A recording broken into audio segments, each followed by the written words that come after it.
Hi, everyone. I'm Jeanette Johnson with Century 21 Connect Realty, And I'm Isaiah Lyles with Primerica Financial Services.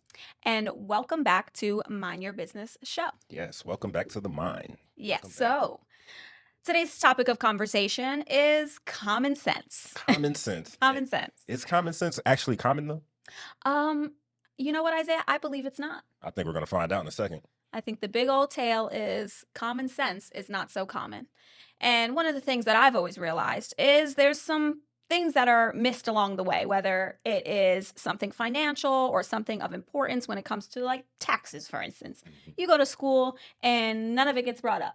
Nothing. But then you go out into the adult world and somebody says, oh, well, this is common sense. You should know this, right? They assume that you should know this information, assume that you know exactly how to handle these things. And it's like, I've been to school for 12 years if you only went through high school. I've never been taught any of this. I've never been taught any of it. I've never seen any of it. Ain't even All of that mentioned kind of it. stuff.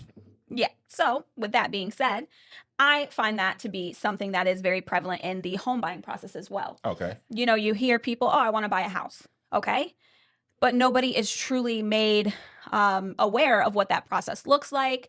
And unless you go out and seek that information yourself, you're not really getting that information. So I want to give you guys some tips and tricks on what I've found to be not so common sense in the home buying process. Okay. Okay. So let's start here.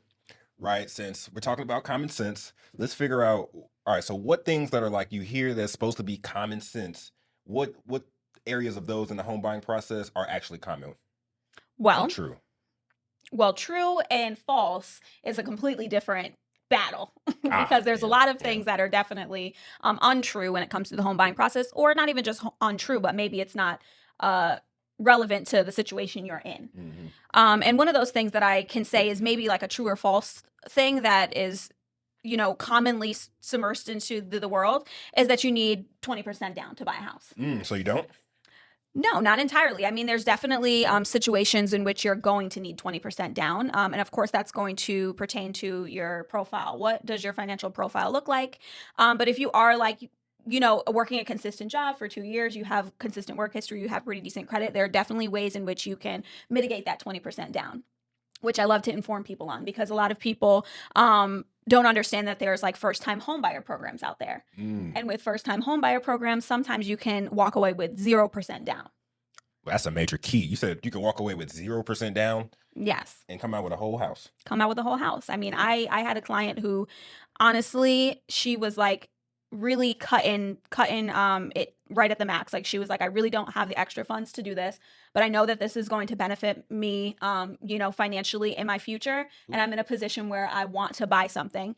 So she started out really small and she found a first time homebuyer program that she could utilize, and she walked out of there paying at $0.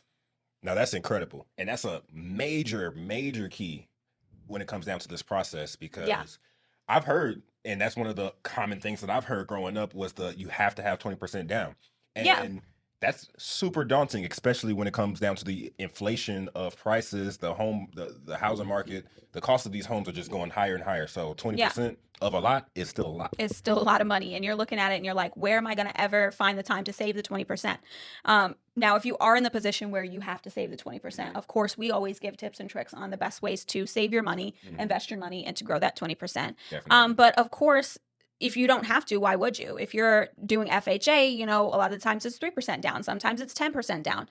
I've even seen some programs where it's 1% down. So there's definitely different things to explore and see what's right for you, what you can qualify for, to kind of debunk that 20%, not necessarily myth, but common knowledge that's out there that you can find some more resources and dig a little bit deeper and find something that works for you. Right. Because I know in our lending program, we have some products where our lender will come with an extra 2%. So say if you only had 1%, we'll make up the difference with extra 2%. And it's cool because if you came with 3%, they'll still give you that extra 2%. So you end up coming out with extra 2 points in equity right off the bat. And that's incredible. That's and incredible. Guess what? You don't know that unless what? You go out, you search it, you do the research on your own, you find the right lender to partner with who's going to give you those types of benefits. Yeah, you don't go based off of stuff that you've heard, some common sense. You go talk to a professional, sit down with someone like yourself, like myself, and get the facts, get the real information about how these things work. Totally. Okay, so Jeanette, let me ask you this. Yeah. All right, so we talked about some truths, and you touched on some first time homebuyer programs. I know you mentioned FHA. Are Mhm. there any others that can really someone can tap into that may not be in the mainstream and everybody hears about it? Because everybody's not, I can't say everybody, but most times you hear the word FHA. You hear FHA, Mhm. right? So what are some other programs that isn't so mainstream? Well, it depends on where you live, where you're from. I know in Atlanta, there's a few first-time homebuyer programs like Invest Atlanta that will actually fund your closing costs. So the loan itself is not zero down. The loan is probably about 3% down. Sometimes they'll even max it up to 20%. And then the programs will actually give you grants Hmm.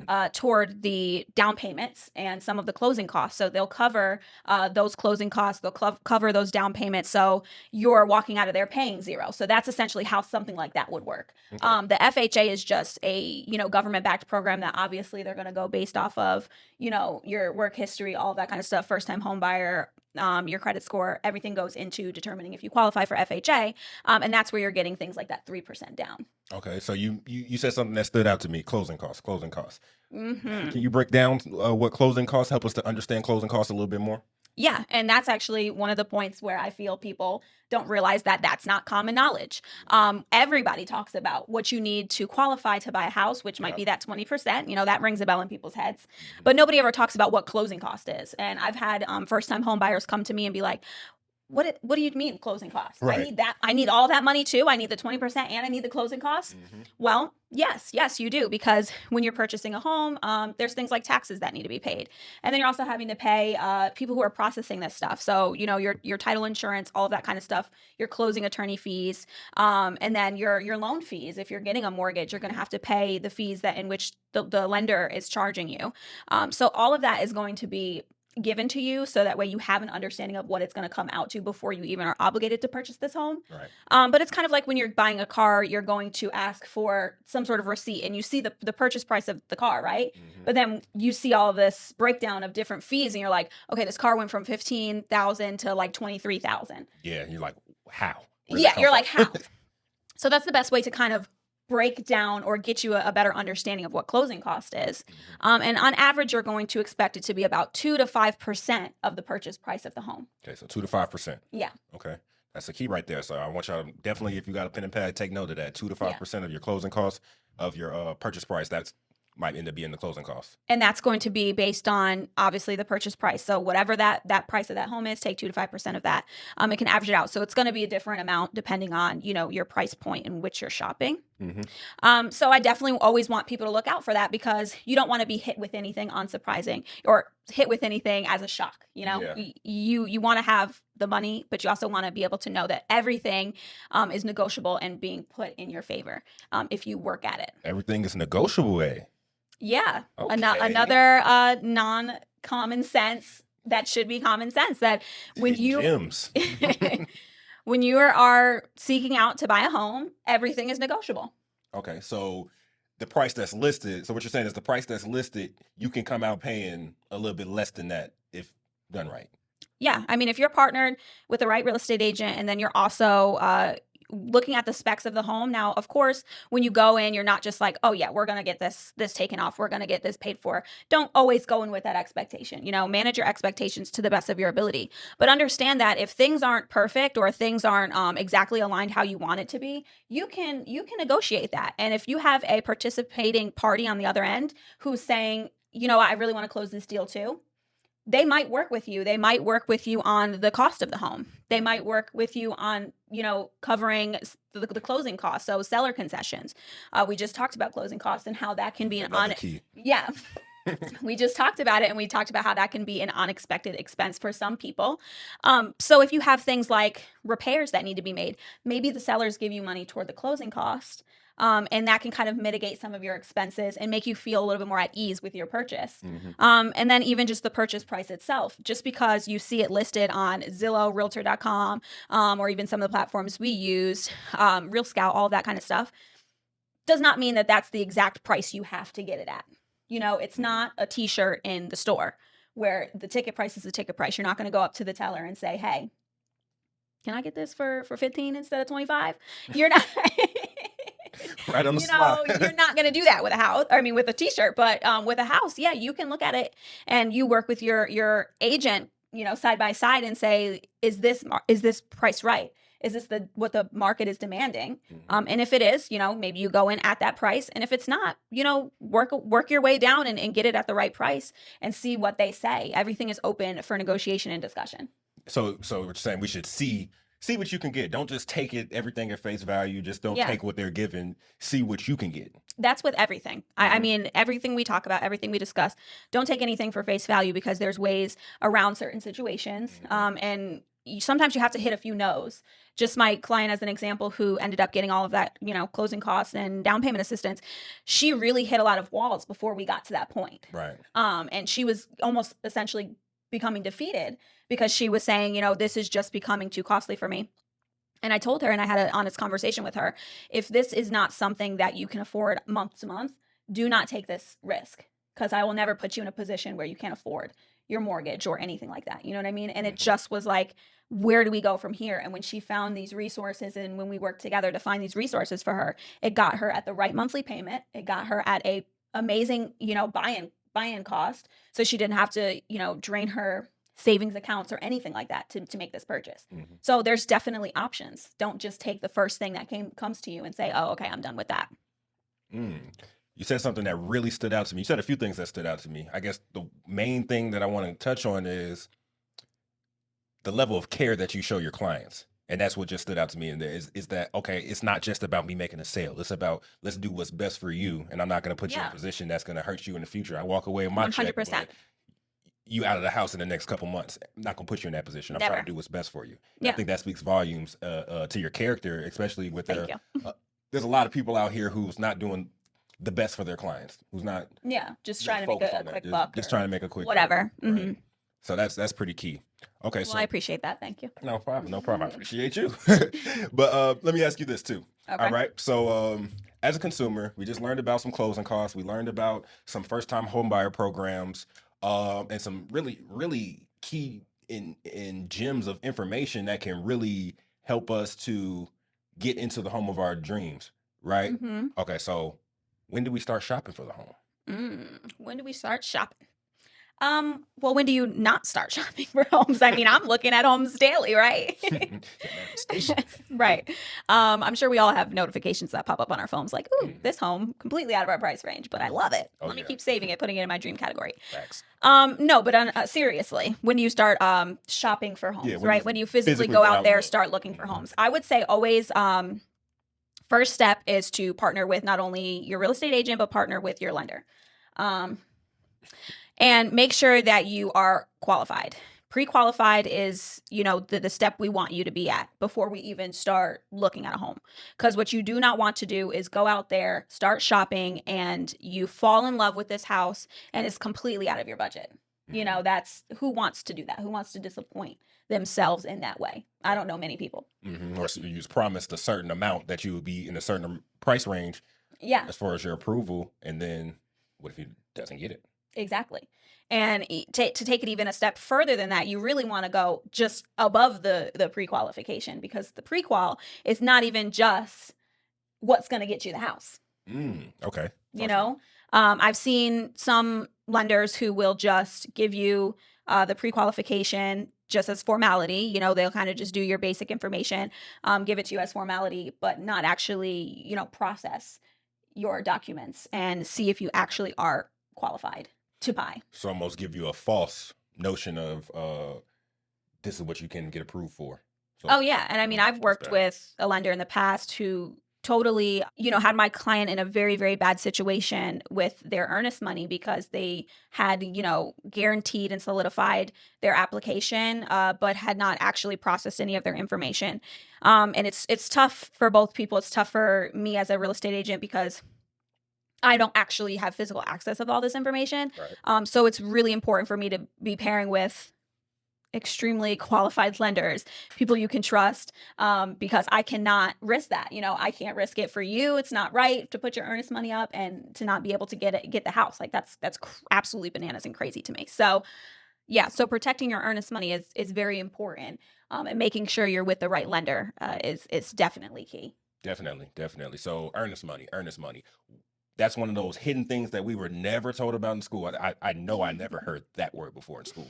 So talk to me. What is earnest money exactly? Yes, and this is something that I have a lot of first-time home buyers ask me about. I mean, it's guaranteed almost 100% topic of conversation.